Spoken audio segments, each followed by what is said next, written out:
Good morning friend, আশা daily ব্লগে তোমাদের অনেক স্বাগত। নতুন সকাল মানে নতুন ভিডিও নিয়ে চলে এসেছি। তো বন্ধুরা সকাল সকাল অনেক কাজ করে নিয়েছি, অনেক মানে অনেক, রান্না বান্না সব হয়ে গেছে, দেখাচ্ছি পরে। আর এটা রাতের জন্য নিয়ে এসছে দাদাভাই, দেখো নিয়েছে, দেখো গিলে গিলে তো হলুদ চামড়াটাকে ছাড়িয়ে দেয়নি, তো খুবই ভালো। যাই হোক, গিলে মেটে, আর এই যে গিলে মেটে, এটাকে কি বলে, মেটে আর গিলে আর গলা, যাই হোক এই যে। তো তোমাদের দাদাভাই শুধু খাবে এটা। সত্যি কথা বলতে মাংস তো খেতে পারি, কিন্তু মাংস তোমাদের দাদাভাই আমার একদম ভালো লাগে না, এগুলো ভালো লাগে কি, তাই তো? ঠিক করে বলো। গরম না, একদম টাটকা। হ্যাঁ একদম কেটে দিয়েছে। আমি ওই দোকানেই আমি জানি ওই দোকানে যখন যাবে ওই দোকান থেকে পাবে, কারণ অন্য দোকানে পাওয়া যায় না, অতটা করে বিক্রি হয় না, তো ওই দোকানে প্রচুর সেল হয়। ওই জন্য বললাম দাদাভাইকে যে ওই দোকানে যাও, পেয়ে যাবে। তো যখনই খাবার ইচ্ছা হবে ওই দোকানে মাঝে মধ্যে আনতে হবে। সত্যি কথা বলতে মাংস একদমই ইচ্ছে করে না। তো এই যা এনেছে আমাদের দুজনের আরামসে হয়ে যাবে, এবং এটা রাতে রান্না করবো, আর কালকে সকালেও আরামসে দুজনের হয়ে যাবে। কি ঠিক তো? তো যাই হোক, সকালেরও একটা চিন্তা থাকে, সেটা হয়ে যাবে। তো বন্ধুরা এগুলো আমি পরিষ্কার করে গুছিয়ে গাছিয়ে নিই, সব রেডি ফেডি করে নিই। রান্না বান্না ওদিকে হয়ে গেছে, তারপরে এগুলো গুছিয়ে নিই, তারপর তোমাদের দেখাচ্ছি কি রান্না হলো না হলো। ঠিক আছে, সাথে থাকো আর দেখতে থাকো। তো বন্ধুরা এই দেখো আমার ভাত রান্না হয়ে গেছে, সকাল সকাল এক হাঁড়ি ভাত রান্না করে নিয়েছি। তার সাথে কি করেছি এই দেখো, কালকের মঙ্গলবার ছিল, তোমরা সবাই জানো আমি মঙ্গলবার নিরামিষই খাই, কারণ আমি বজরংবলী পুজো করি, আর তোমাদের দাদাভাই যা ইচ্ছা তাই খায়। তো যাই হোক, কালকের আমি শুধু নিরামিষই কুমড়ো আলুর তরকারি করেছিলাম আর রুটি করেছিলাম রাতে, সেই তরকারিটা বেঁচেছিল, একটু গরম করে নিয়েছি। আর এটা দেখো লোটে মাছের ভর্তা। কি ভর্তা? লোটে মাছের ভর্তা বানিয়েছি। ঠিক আছে, তো এটা বাংলাদেশিদের ভীষণ ফেমাস খাবার, তার সাথে আমার আর তোমাদের দাদাভাই এই ধরনের খাবার খেতে ভীষণ ভালোবাসে। তো এই যে তোমাদের দাদাভাই এখন ভিডিও বানাতে বসেছে, কখন কি ভূতে যাবে আমি জানি না। হ্যাঁ গো, তোমার কি হয়েছে? হঠাৎ তোমার মুখটা এরকম লাগছে কেন? কিছু একটা ভেবেছো তো, এই মুখটা দেখাও। কি ভেবেছো? কি ভেবে করছো ওটা? কি করছো? কিছু করছো? তো যাই হোক, তো এখন তো পুজো তোমাদের দাদাভাই দেয়।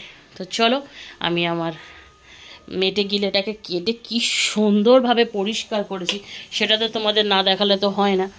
এই দেখো ভালো করে সুন্দর পরিষ্কার করেছি, ধুয়ে জল ঝরাতে দিয়ে দিয়েছি। হ্যাঁ, তো এখন দাদাভাই খাওয়ার টাইম হয়ে আসছে, ওকে খাইয়ে দেব, খেয়ে দিয়ে ও চলে যাবে, খেতে দিয়ে দিলে ও চলে যাবে, তারপর এটাকে আমি রেডি করব। তো এই যে জল অনেকটা দেখেছো, ওই বাটি করে জলটা আমি ঝরাতে দিয়েছি। তো তখন কতটা নোংরা অপরিষ্কার লাগছিলো, এখন দেখো ফ্রেশ হয়ে গেছে, এটা ধুয়ে কাটা গুছানোর পরে। আর আমি এখন এটাকে চাপা দিয়ে রাখবো, কারণ আমি এখন এটাতে দাদাভাই চলে যখন যাবে তখন করব। তো যাই হোক, এই হচ্ছে কাজ। কালকে রাতে যে রুটি বানিয়েছিলাম, দুখানা রুটি রয়েছে, এই যে রুটি দুটো এখন আমি খাবো, খেয়ে নেবো আর কি। তো দাদাভাই যখন খেতে বসবে, আজকে দেখো রোদটা উঠেছে, কত সুন্দর লাগছে, কিন্তু আমাদের বাড়ির বা আমাদের ঘরের ধারে ফারে রোদ আসে না, ওই বাইরেই রোদটা ঘোরাঘুরি করে, আমাদের বাড়ির কাছাকাছিও আসে না। তো যাই হোক, না আসলে আর কী করা যাবে। চলো, দাদাভাইয়ের খাবার টাইম প্রায় হয়ে আসছে, তো খেয়ে চলে গেলে তারপরে আমি ওগুলো গুছাবো, আমিও দুটো রুটি আছে খেয়ে নেবো। চলো পরে আসছি আবার। তো বন্ধুরা এই দেখো আমি রুটি আর কুমড়ো তরকারি খাচ্ছি, দাদাভাই ভাত খেতে বসে গেছে, কারণ দাদাভাইয়ের টাইম হয়ে গেছে, 11টা বাজতেছে। তো দাদাভাই কুমড়োর তরকারি খেয়ে নিয়েছে, এখন খাচ্ছে লোটে ভর্তা, মানে শুটকি ভর্তা। কেমন লাগছে গো মা? ভালো হয়েছে? আচ্ছা, তো এখন ওটা খেয়ে চলে যাবে। রাত্রিবেলা এসে কি খাবে রাত্রিবেলা? ভাত। হ্যাঁ, ও আচ্ছা, তুমি জানো না, তাহলে তোমার দরকার নেই খাওয়ানো। আমি ওই যে মশলা টশলাগুলো দেখো, এখানে মশলা করছিলাম, পরে দেখাচ্ছি। হ্যাঁ গো, রাত্রিবেলা ভাত খাবে না রুটি খাবে? এটা দিয়ে বললে দাও, তাহলে সেই রকম করবো। ভাত খাবে? আচ্ছা ঠিক আছে, চালটা কেমন লাগছে, খাওয়া যাবে? তাহলে বেকার কালকে বিক্রি করে দেওয়া ধান্দা করছিলে। আমি বললাম না আগে একবার করে খাবো, বাড়িতে যদি না লাগে তাহলে, কারণ 10 কেজি চাল বিক্রি করে দেওয়া, রেশনের চাল মাঝে মধ্যে খুব খারাপ দেয় আর মাঝে মধ্যে মোটামুটি চাল মোটা হলে কী হবে কিন্তু ভালো, ঠিক আছে না?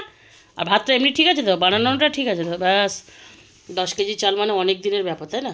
তো চলো বন্ধুরা আমরা খেয়ে নিই, পরে আসছি। তো বন্ধুরা দেখো আমি এগুলো কেটে গুছিয়ে নিয়েছি, টমেটো, পেঁয়াজ, আদা, রসুন, লঙ্কা, আলু, এগুলো এখন ধুবো, পরিষ্কার করে নিই। দাদা চলে গেল, দাদা ভাইয়ের কাজে চলে গেল খেয়ে দে। আর এবারে আমার এখন থেকে কাজ শুরু হয়ে গেল আর কি, কাজ শুরু হয়ে গেল মানে কাজ শুরু হয়ে গেল। এবারে আমি আসলে তরকারিটা একটুখানি না, মানে আমাদের তো আর বাড়িতে ফ্রিজ নেই, সেটা তো তোমরা জানোই, কারণ আমি ফ্রিজ রাখি না একটাই কারণে, আমার ঠান্ডার প্রবলেম। তবে ভাবছি এবারে একটা ফ্রিজ নেবই। তো যাই হোক, যা হলো হলো, এখন আমি এগুলো পরিষ্কার করে নেব, করে এগুলো একটুখানি কষিয়ে রেখে দিতে হবে, কারণ না কষালে না নষ্ট হয়ে যেতে পারে, তাই না? এই যে তো রেডি করি, তারপরে এগুলো ধুয়ে বাটবো, পরে আসছি। তো বন্ধুরা আমি দেখো রান্না বসিয়ে দিয়েছি।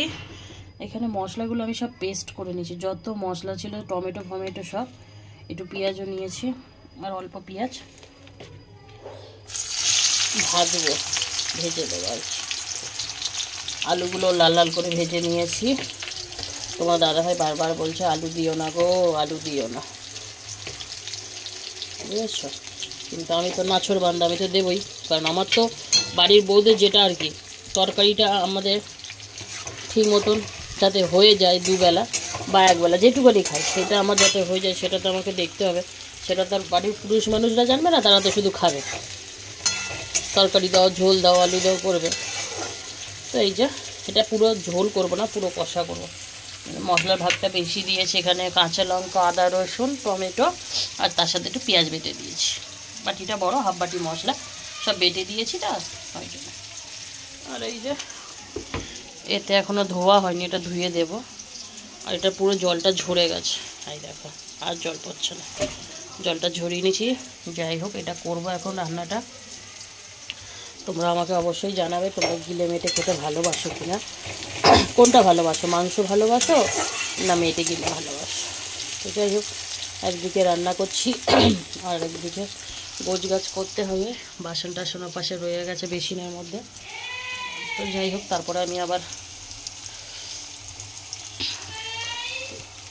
আলুগুলো আমার ভীষণ ভালো লাগছে, লাল লাল করে ছোটো ছোটো আলুগুলো।